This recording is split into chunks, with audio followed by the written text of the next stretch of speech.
आज हम बनाने वाले हैं बहुत ही सुंदर दिखने वाले और बहुत ही टेस्टी से मलाई चिकन पॉकेट्स, जो बाहर से हैं इतने क्रिस्पी और अंदर से इनका चिकन इतना क्रीमी है, इतना सॉफ्ट है कि बड़े और बच्चों दोनों को ही पसंद आने वाला है। और वो भी बिना किसी ज्यादा तामझाम के, ये आपको मिनटों में बनकर तैयार हो जाएगा। वीडियो पसंद आए तो वीडियो को लाइक कीजिएगा, साथ ही से पालिस किचन चैनल को सब्सक्राइब करना ना भूले और कमेंट सेक्शन में आप मुझे लिख कर भी बता सकते हैं। तो चलिए रेसिपी शुरू करते हैं। तो इन यम्मी सी मलाई चिकन पॉकेट्स को बनाने के लिए हमें चाहिए होगा आधा किलो चिकन। यहाँ पे ये बोनलेस चिकन हमने लिया है, जिन्हें अच्छे से साफ करके हमने इसके छोटे छोटे टुकड़े कर लिए हैं। छोटे टुकड़े होंगे तो एक तो इनके अंदर मसाला भी इजीली चला जाएगा और दूसरा ये फिलिंग में भी इजी रहेंगे और साथ में खाने में भी इजी रहेंगे। तो सबसे पहले चिकन को मैरिनेट कर लेते हैं, जिसके लिए मैंने यहाँ पर लिए हैं 8-9 लहसुन। साथ में लिया है एक अदरक का टुकड़ा, जिसे हमने छील लिया है। अदरक का फ्लेवर ज्यादा स्ट्रांग होता है, तो जितना हमने लहसुन लिया है उससे थोड़ा सा कम अदरक लेना है हमें। और साथ में डालूंगी 3 हरी मिर्च। यहाँ पे ये हरी मिर्च थोड़ी सी ज्यादा स्पाइसी है, इसलिए मैंने 3 डाली है। अगर आपको ज्यादा डालनी है तो आप अपने टेस्ट के अकॉर्डिंग ज्यादा या कम कर सकते हैं। अब मैं इन्हें कूटते हुए इनका एक दरदरा सा पेस्ट बना लेती हूँ। आप चाहे तो इन्हें मिक्सर कप में भी डाल के पीस सकते हैं, लेकिन ये कूटने से इनका जो टेक्सचर आता है ना दरदरा सा, वो मुझे बहुत पसंद है। अगर आपके पास पहले से ही जिंजर गार्लिक पेस्ट बना है तो आप वो भी डाल सकते हैं और साथ में मिर्ची को भी छोटा छोटा काट के डाल लीजिएगा। लेकिन अगर आप फ्रेश बना के डालेंगे तो उससे फ्लेवर बहुत ही अच्छा आता है। तो हमारा जिंजर गार्लिक और चिल्ली का पेस्ट रेडी है। अब हम चिकन को मैरिनेट कर लेते हैं, जिसके लिए मैं चिकन में डालूंगी 2 बड़े चम्मच दही और इसी के साथ हम डालेंगे अपना जिंजर गार्लिक और चिल्ली का पेस्ट, जो लगभग 2 चम्मच बना है। स्वाद अनुसार नमक डालेंगे, साथ में डालेंगे 1.5 छोटा चम्मच चिकन मसाला, 1 छोटा चम्मच काली मिर्च का पाउडर डालेंगे, साथ में ही डालेंगे 1 छोटा चम्मच चाट मसाला, जिससे फ्लेवर बहुत ही बढ़िया आने वाला है। आधा छोटा चम्मच गरम मसाला डाल देंगे और यहाँ पे मैंने लिया है 1 छोटा चम्मच कसूरी मेथी, जिसे हाथों से क्रश करके चिकन में डाल देंगे और साथ में इसमें डालेंगे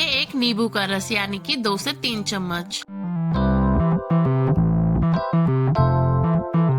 कर लेंगे इस चिकन को अच्छे से मसालों के साथ मिक्स। मलाई चिकन बना रहे हैं ना, इसलिए हम यहाँ पे ब्लैक पेपर का और ग्रीन चिल्ली का यूज कर रहे हैं। तो इसमें हम रेड चिल्ली पाउडर नहीं डालेंगे, जिससे चिकन बिल्कुल मलाई की तरह सफेद बनेगा, लेकिन इसमें स्पाइसीनेस भी होगी। तो अगर आप चाहें तो इस चिकन को मैरिनेट करके 1-2 घंटे के लिए फ्रिज में भी रख सकते हैं, या फिर आप इसे आज मैरिनेट करके कल भी बना सकते हैं, या फिर आप मेरी तरह तुरंत बना सकते हैं। क्योंकि हम इसे लो फ्लेम पे पकाने वाले हैं, तो सारे मसाले इसमें खुद ब खुद चले जाएंगे। तो चिकन को पकाने के लिए हम एक फ्राइंग पैन ले लेंगे और इसमें डालेंगे 2 छोटे चम्मच तेल। तेल हल्का सा गर्म होने के बाद हम इसमें अपना चिकन डाल देंगे। ये चिकन बहुत ही जल्दी पक जाता है, क्योंकि छोटे छोटे पीसेस है ना, तो ज्यादा टाइम नहीं लगता इन्हें पकने में, इसलिए इन्हें हम लो फ्लेम में पकाएंगे। और अब इस चिकन को एकदम क्रीमी बनाने के लिए और अंदर से भी बहुत सॉफ्ट बनाने के लिए हम इसमें डालेंगे 2 से 3 बड़े चम्मच क्रीम। मैंने मार्केट से डेयरी क्रीम ली है, अगर आपके पास घर की मलाई हो तो इसका टेस्ट तो और भी अच्छा आएगा। उबले हुए दूध के ऊपर वो ठंडा होने पे मोटी सी मलाई आ जाती है ना, बस हमें वही चाहिए होगी इसके लिए। क्रीम भी हमने मिक्स कर ली है और अब इसे ढक्कन लगा के लो फ्लेम पर ऐसे ही 10 मिनट के लिए पकने देते हैं, लेकिन बीच बीच में चला जरूर लेंगे ताकि चिकन हर तरफ से इवनली कुक हो। तो जितने में हमारा चिकन पक रहा है, इतने में हम हमारी चिकन पॉकेट्स के लिए एक डिप तैयार कर लेते हैं। तो इन चिकन पॉकेट्स के लिए हम बनाएंगे मिंट मायोनीज, जिसके लिए एक मिक्सर कप ले लेंगे और इसमें डालेंगे 1/4 कप पुदीना और साथ में डालेंगे आधा कप हरा धनिया, यानी कि हमें पुदीना से डबल धनिया लेना है। यहाँ पे जो मैंने हरा धनिया यूज किया है उसे मैंने स्टेम के साथ ही ले लिया है। अब इसमें डाल देंगे स्वाद अनुसार नमक और स्पाइसीनेस के लिए 1 हरी मिर्च और इसका पेस्ट बना लेंगे। जब आप इसका पेस्ट बनाएंगे तो आप नोटिस करेंगे कि इसका एक बारीक पेस्ट नहीं बन रहा है, ये बहुत ही मोटा मोटा रह जा रहा है। तो इसका सही से पेस्ट बन पाए, इसलिए हम इसमें डालेंगे 2 छोटे चम्मच मायोनीज और अब इसे वापस एक बार पीस लेते हैं। धनिया पुदीने का पेस्ट रेडी है। अब हम एक बाउल ले लेते हैं और इस बाउल में हम डालेंगे 2 बड़े चम्मच मायोनीज और इसी के साथ जाएगा 1 बड़ा चम्मच दही और अब इसमें डाल देंगे वो ग्रीन धनिया पुदीने का पेस्ट। यहाँ पर हमने टंगा हुआ दही यूज नहीं किया, तो हमारी दही में अभी पानी है। और अगर मैं धनिया या पुदीना पीसते हुए भी पानी का यूज कर लेती तो पानी ज्यादा हो जाता इसमें, इसकी वजह से हमारी डिप पतली हो जाती। और जब ये डिप हम ब्रेड पॉकेट्स में लगाते तो क्या होता कि ब्रेड इसका सारा वाटर एब्जॉर्ब कर लेता, जिससे क्या होता जो हमारी ब्रेड पॉकेट की बाहर की लेयर है वो क्रिस्पी नहीं रहती। तो अब देखिए हमारे मायोनीज की कंसिस्टेंसी एकदम सही है। लीजिए मिंट मायोनीज हमारा तैयार है। अब हम एक बार चिकन चेक कर लेते हैं। देखिए चिकन ने अपना कितना सारा पानी छोड़ दिया है और इसका एक पीस उठा के चेक भी कर लेते हैं। तो देखिए कितना सॉफ्ट है और बहुत ही आसानी से टूट जा रहा है ये। इसका मतलब चिकन तो हमारा पक गया है। लेकिन अभी लो फ्लेम पर ही इसका पूरा पानी चलने तक पका लेंगे ताकि इसकी रही सही कसर भी पूरी हो जाए। तो देखिए लो फ्लेम पे पकते हुए इसका लगभग सारा पानी जल चुका है। बाहर से क्रीमी है और अंदर से बहुत ही सॉफ्ट बना है। लेकिन अभी इसमें वो एक स्मोकी फ्लेवर देना बाकी है, जिसके लिए हम चिकन के बीचों बीच में थोड़ी सी जगह बना लेते हैं और इस तरह की एक सिल्वर फॉइल की कटोरी से बनाकर यहाँ पर रख देते हैं। इस एल्यूमिनियम फॉइल में रखेंगे हम जलता हुआ कोयला और इस पे डालेंगे कुछ बूंदे तेल की। तो देखिए धुआं निकलने लगा ना, तो अब हम लगा देंगे जल्दी से इसका ढक्कन और बस इसे ऐसे ही आधा एक मिनट के लिए लो फ्लेम पे ढक कर रख देंगे। वाह बहुत ही अच्छी स्मेल आ रही है इसमें से। अब ये कोयला और कटोरी बाहर निकाल लेते हैं और चिकन को थोड़ा सा हाई फ्लेम पे भून लेंगे, जिससे जो भी एक्स्ट्रा मॉइस्चर होगा वो इसमें से खत्म हो जाएगा। तो ये देखिए 1 मिनट में इसमें सारा मॉइस्चर खत्म हो चुका है और ये चिकन बन के तैयार है। चिकन भी बन गया है और हमारी डिप भी तैयार है। तो अब हम बना लेते हैं ब्रेड पॉकेट्स, जिसके लिए ब्रेड के कुछ स्लाइसेस ले लेंगे और इसके साइड्स हम कट कर लेंगे। जो हमने चिकन बनाया है उसके अकॉर्डिंग हमें 16 ब्रेड के स्लाइसेस चाहिए। तो ये देखिए जो ये ब्रेड के साइड्स हमने कट किए हैं इसे फेंकेंगे नहीं, इसके हम ब्रेड क्रम्स बना लेंगे। अब जो ये हमारे ब्रेड स्लाइसेस है इनमें से हम 2 ब्रेड स्लाइसेस एक साथ ले लेंगे और इसे बेलन की हेल्प से अच्छे से बेल लेंगे। तो ऐसा मैं इसलिए कर रही हूँ ताकि दोनों ब्रेड स्लाइसेस आपस में जुड़ जाएं। ये साइड में भी हमें इसे अच्छे से बेलना है ताकि ये आपस में बढ़िया से चिपक जाए। जो मेरे पास है वो तो बिल्कुल फ्रेश ब्रेड है जो इजीली बेले भी जा रहे हैं और आपस में इजीली चिपक भी जा रहे हैं। लेकिन अगर आपके ब्रेड थोड़े से ड्राई हैं, इजीली चिपक नहीं पा रहे, तो आप इन्हें 1 मिनट के लिए स्टीम कर सकते हैं। तो अब हमें इस ब्रेड को सर्कल में कट करना है, जिसके लिए आपके पास कोई भी कटोरी या ग्लास इस साइज का हो तो आप उससे भी कट कर सकते हैं। यहाँ पर एक डब्बे का ढक्कन लिया है, मैं इससे ब्रेड को कट कर लेती हूँ। और देखिए एक राउंड थिन स्लाइस हमें मिल गया है जिसके एजेस बढ़िया से सील है। बाकी ब्रेड स्लाइसेस भी हम इसी तरह से बेल लेंगे और उन्हें राउंड कट कर लेंगे। तो यहाँ देखिए मेरे पास ये ब्रेड के 8 स्लाइसेस रेडी हैं। तो अब हम क्या करेंगे कि जो हमारे ब्रेड के साइड्स बच गए थे ना, जो हमने काट के अलग कर दिए थे, उन्हें हम मिक्सर कप में डाल देंगे और इन्हें बढ़िया से पीस लेंगे ताकि इनके हमें मिल जाए फाइन ब्रेड क्रम्स। देखिए ये ब्रेड क्रम्स मोटे नहीं है, बिल्कुल एकदम फाइन ब्रेड क्रम्स हैं। तो इसी तरह से आप घर में ही ब्रेड क्रम्स बना सकते हैं या मार्केट वाले भी यूज कर सकते हैं। तो ये ब्रेड क्रम्स हमारे रेडी हैं। अब हम एक बाउल ले लेंगे। इस बाउल में 2 अंडों को तोड़कर डाल देंगे और इन्हें अच्छे से विस्क कर लेंगे। इन अंडों को आपको कोई भी सीजन नहीं करना, कोई भी सॉल्ट वगैरह नहीं डालना, बस अच्छे से फेंट लेना है। और अब हम अपने ब्रेड स्लाइस को डालेंगे इस एग में। दोनों तरफ से हमारा ये ब्रेड स्लाइस एग से अच्छे से कोट हो गया है। तो अब हम इसे डालेंगे ब्रेड क्रम्स में और ब्रेड क्रम्स से भी अच्छे से कोट कर लेंगे ताकि जो हमारा ब्रेड है वो बहुत ही क्रिस्पी बने। और ब्रेड क्रम्स से अच्छे से कोट करने के बाद एक्स्ट्रा ब्रेड क्रम्स हम झाड़ लेंगे और बिना वेट किए ये ब्रेड स्लाइस जाएगा इस ऑयल में। हमें ज्यादा ही लेना है क्योंकि हमें इन्हें डीप फ्राई करना है। तो यहाँ पर हमने ऑयल को पहले से ही मीडियम हीट कर लिया था और गैस का फ्लेम मीडियम लो में करके हमें इन ब्रेड स्लाइसेस को अच्छे से गोल्डन कलर का होने देना है, अच्छे से क्रिस्पी होने देना है। ये देखिए साइड्स दिख रही हैं आपको, गोल्डन कलर की हो गई हैं। तो अब हम इन्हें पलट लेंगे। ब्रेड भी हमारी अच्छे से फूल रही है क्योंकि इसके एजेस हमने अच्छे से सील कर दिए थे। और क्योंकि ये 2 ब्रेड है इसके साइड तो अच्छे से सील है, लेकिन फूलने के कारण इसमें बीच में एक कैविटी बन गई है। तो ये देखिए ये तो हमारी ब्रेड की पूरियां बन गई हैं। इन्हें निकाल लेते हैं और हल्का सा ठंडा करने के बाद इन्हें इस तरह से बीच में से कट कर लेंगे। आवाज आ रही है आपको, देखा ना कितना क्रिस्पी है। और सिर्फ गर्म होने तक ये फूली नहीं है, ठंडा होने के बाद भी ऐसे फूली हुई है। तो चलिए जो ये कैविटी बनी है इसमें हम लगा लेंगे मिंट मायोनीज जो हमने रेडी करके रखी थी। दोनों तरफ अच्छे से लगा लेंगे और अब इसमें लगा देंगे कुछ सैलेड लीव्स। मैंने यहाँ पत्ता गोभी ली है, आपके पास लेटस हो तो आप लेटस भी ले सकते हैं। साथ में कुछ टमाटर के पीसेस लगा देंगे जिससे ये दिखेगा बहुत सुंदर। और अब इसमें फिल कर देंगे अपना क्रीमी सॉफ्ट मलाई चिकन। अच्छा जिस तरह से हमने इसकी फिलिंग चिकन से बनाई है उसी तरह आप पनीर से भी बना सकते हैं, वेजिटेबल से भी बना सकते हैं, या घर में कभी एग भुजी या पनीर भुजी बच जाती है ना तो आप उससे भी ये बना सकते हैं। इस पे थोड़ा सा मिंट मायोनीज ऊपर से भी लगा देंगे। और अगर आपको मिंट मायोनीज नहीं लगानी तो अगर आपके पास ग्रीन चटनी है तो आप वो भी लगा सकते हैं, या फिर आप इसमें प्लेन मायोनीज भी लगा सकते हैं। तो देखिए मलाई चिकन ब्रेड पॉकेट्स हमारी रेडी हैं और कोई कह सकता है कि इन्हें घर में ही बनाया है। तो जब भी कोई पार्टी हो तो इन्हें स्टार्टर में दीजिए या मेहमान आए तो उन्हें सर्व कीजिए, स्नैक्स में दीजिए या बच्चों को टिफिन में दीजिए, और या फिर रमजान में खाइए। बहुत ही यम्मी बनते हैं और दिखने में भी बहुत सुंदर लगते हैं। बस चिकन बना हुआ है और डिप भी हमारी तैयार है। तो जब मर्जी आए हम ब्रेड को फ्राई करके और इनके साथ खा सकते हैं। और दिखने में इतना अच्छा लगता है कि बच्चे तो इसे पक्का ही खाएंगे। तो रेसिपी पसंद आए तो वीडियो को लाइक कीजिए, शेयर कीजिए और चैनल पे नए हैं तो सब्सक्राइब कर लीजिए। Thank you.